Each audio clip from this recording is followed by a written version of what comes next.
Assalamualaikum warahmatullahi wabarakatuh. Perkenalkan, nama saya Muhammad Ridwan dengan NIM 2521 407015. Saya mahasiswa semester 2 dengan program studi Hukum Ekonomi Syariah. Nah, pada kesempatan kali ini, saya akan membahas sebuah tema yang terlihat sederhana, tetapi sebenarnya sangat mendalam dalam sebuah kajian fikih, yaitu tentang hukum bulu wajah dalam wudhu berdasarkan kitab Al-Majmu' Syarah Al-Muhadzab. Kenapa tema ini penting? Karena wudhu bukan sekedar aktivitas membasuh anggota tubuh, tetapi merupakan syarat sah ibadah sholat. Nah, yang artinya kesalahan kecil dalam wudhu bisa berdampak besar terhadap sah atau tidaknya ibadah kita. Menariknya, dalam fikih Islam, hal-hal yang sering dianggap sepele seperti bulu di wajah justru dibahas secara sangat rinci oleh para ulama. Mereka tidak hanya melihat dari sisi praktik, tetapi juga dari sisi bahasa, logika, dan dalil. Jadi, dalam presentasi ini, kita tidak hanya akan mengetahui hukumnya, tetapi juga memahami cara berpikir ulama dalam menetapkan hukum tersebut. Oke, langsung saja. Latar belakang masalah. Kalau kita perhatikan, kebanyakan orang berwudu hanya berdasarkan kebiasaan, bukan pemahaman kita membasuh wajah, tangan, dan seterusnya, tanpa benar-benar bertanya, apakah cara kita sudah sesuai dengan ketentuan fikih secara detail? Padahal, dalam kitab-kitab fikih klasik, pembahasan wudu sangat rinci, bahkan sampai pada hal seperti apakah air harus menembus jenggot, bagaimana jika jenggotnya lebat, bagaimana jika jenggotnya tipis. Disinilah letak pentingnya pembahasan ini, karena tanpa pemahaman yang benar, seseorang bisa merasa sudah berwudu dengan sempurna, padahal ada bagian yang belum terpenuhi secara hukum. Selain itu, perbedaan pendapat ulama juga menunjukkan bahwa fikih bukan sesuatu yang kaku, tetapi hasil ijtihad yang mempertimbangkan banyak aspek, dalil, bahasa, logika, dan kondisi manusia. Oke. Selanjutnya, kita akan membahas tentang rumusan masalahnya. Ya.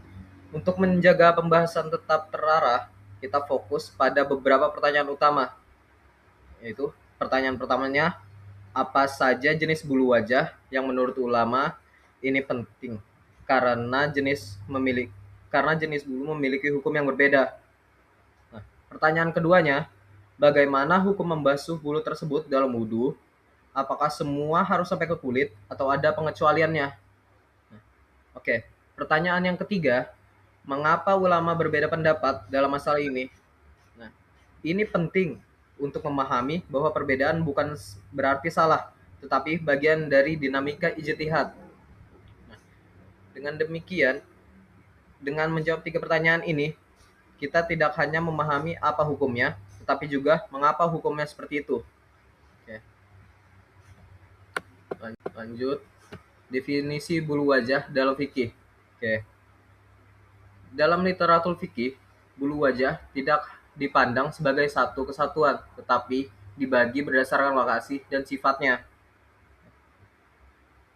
Yang pertama adalah alis atau hajib, bulu bulu di atas mata. Yang kedua adalah kumis atau syarif, bulu di atas bibir. Yang ketiga ada jenggot, itu bulu di dagu dan sekitar wajah. Selanjutnya ada bulu pipi dan pelipis. Nah, yang terakhir bulu bawah bibir. Mengapa? Karena setiap jenis ini memiliki implikasi hukum yang berbeda tergantung pada apakah ia termasuk bagian wajah yang wajib dibasuh atau tidak. Mengapa? Karena letaknya berbeda, fungsinya berbeda, dan hubungannya dengan kulit kita juga berbeda. Misalnya alis tidak sama dengan jenggot dalam hal ketebalan dan fungsi. Ini menunjukkan bahwa fikih tidak men, tidak menyamaratakan sesuatu, tetapi menganalisanya secara detail. Dari sini kita bisa melihat bahwa setiap hukum memiliki dasar yang sistematis. Oke. Selanjutnya, klasifikasi berdasarkan ketebalan. Setelah mendefinisikannya, langkah selanjutnya adalah mengklasifikasikan. ulama membagi bulu menjadi dua, yaitu bulu tipis dan bulu tebal. Sekilas ini terlihat sederhana, tapi dampaknya besar dalam hukum.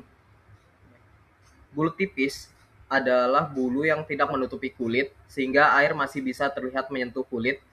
Sedangkan bulu tebal menutupi kulit, sehingga air tidak langsung sampai. Oke.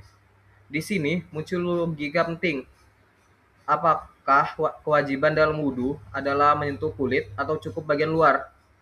Perbedaan inilah yang kemudian melahirkan perbedaan hukum. Selanjutnya, prinsip dasar dalam berwudhu. Secara umum, prinsip wudhu adalah membasuh anggota tubuh yang diperintahkan. Namun, pertanyaannya adalah, apa yang dimaksud dengan membasuh? Apakah cukup bagian luar saja, atau harus sampai ke bagian terdalam, yaitu kulit kita?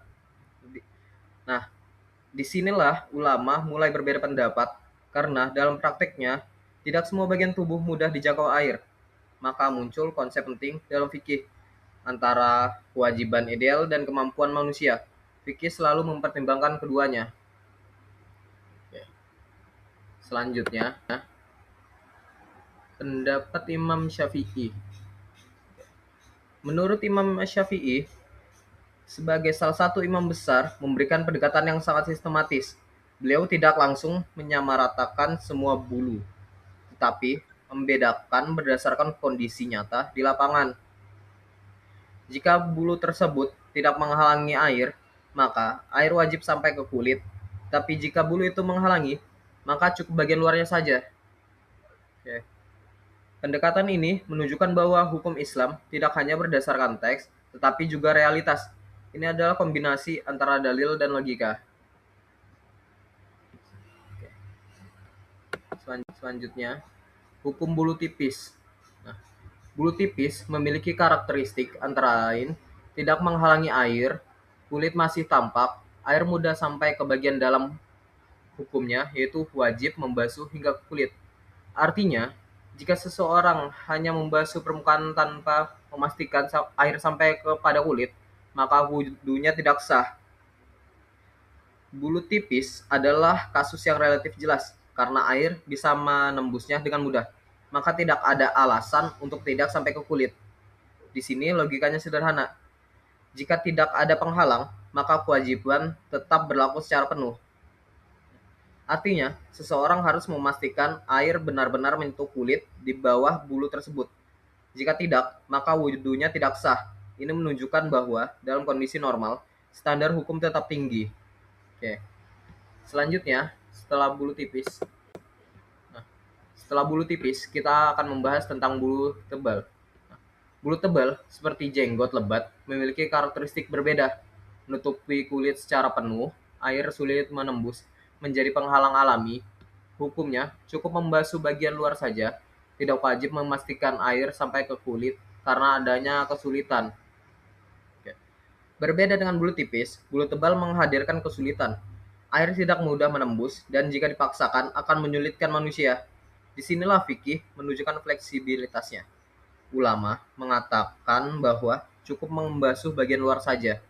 Nah, ini bukan berarti mengurangi kesempurnaan ibadah, tetapi justru menunjukkan bahwa Islam tidak membebani di luar kemampuan manusia. Oke. Selanjutnya, bulu di luar area wajah. Oke. Ada bulu yang tidak termasuk bagian wajah secara definisi. Bulu apa saja itu? Bulu di bawah dagu, jenggot yang terlalu panjang, bulu yang menjulur keluar dari batas wajah. Nah, persoalannya, apakah bagian ini wajib dibasuh? Disinilah muncul perbedaan pendapat ulama. Nah, masalah menjadi lebih kompleks ketika kita berbicara tentang bulu yang tidak jelas masuk dalam kategori wajah, misalnya jenggot yang panjang sampai ke bawah, apakah itu masih wajah atau bukan? Jika bukan, maka tidak wajib dibasuh. Tapi jika masih dianggap bagian wajah, maka hukumnya berbeda. Disinilah terlihat bahwa definisi dalam fikih sangat menentukan hukum. Oke. Selanjutnya,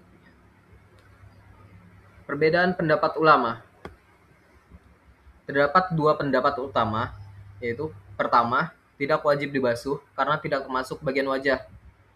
Pendapat yang kedua,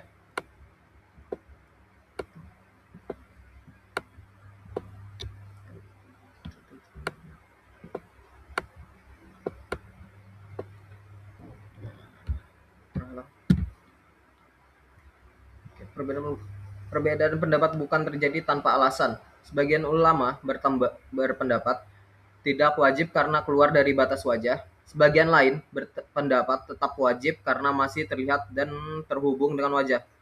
Perbedaan ini menunjukkan bahwa fikih adalah hasil interpretasi, bukan sekedar teks literal. Oke. Selanjutnya, kasus jenggot terurai. Nah, jenggot yang panjang dan terurai menjadi kasus khusus.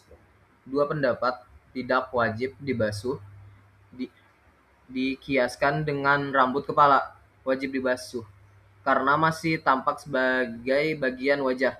Pendapat kedua dianggap lebih kuat oleh sebagian ulama karena mempertimbangkan aspek zahir yang terlihat.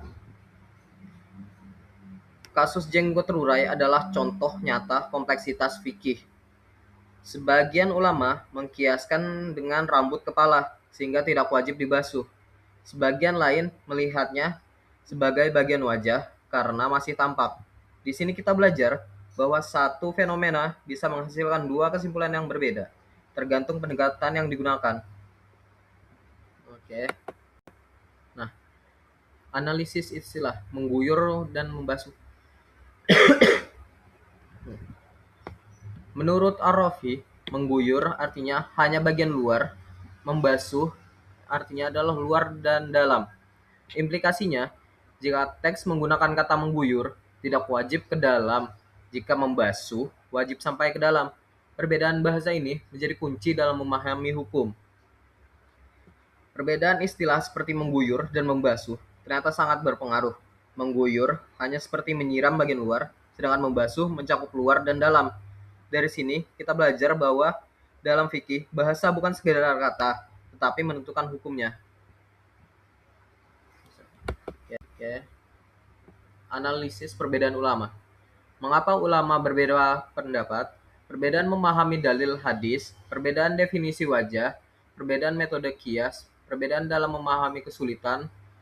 Sebagian ulama mengambil pendekatan kehati-hatian, sementara yang lain mempertimbangkan kemudahan.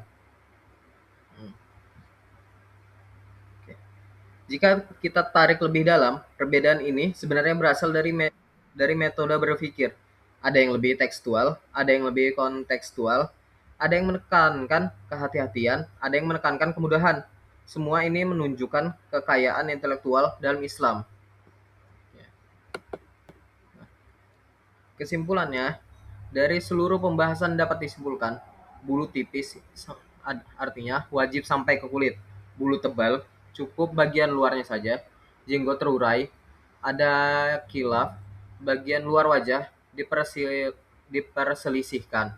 Kesimpulan pentingnya, fikih tidak selalu satu pendapat, tetapi memiliki dasar ilmiah yang kuat dalam setiap perbedaan. Dari seluruh pembahasan, kita bisa melihat bahwa tidak semua bulu dihukumi sama. Ada yang wajib sampai ke kulit, ada yang cukup keluar. Ada pula yang diperselisihkan. Kesimpulan terpenting bukan hanya pada hukumnya, tetapi pada cara berpikirnya. Bahwa fikih adalah ilmu yang hidup rasional dan mempertimbangkan realitas. Dan pada akhirnya, semua kembali pada prinsip beribadah dengan ilmu. Oke. Sekian presentasi dari saya. Wassalamualaikum warahmatullahi wabarakatuh.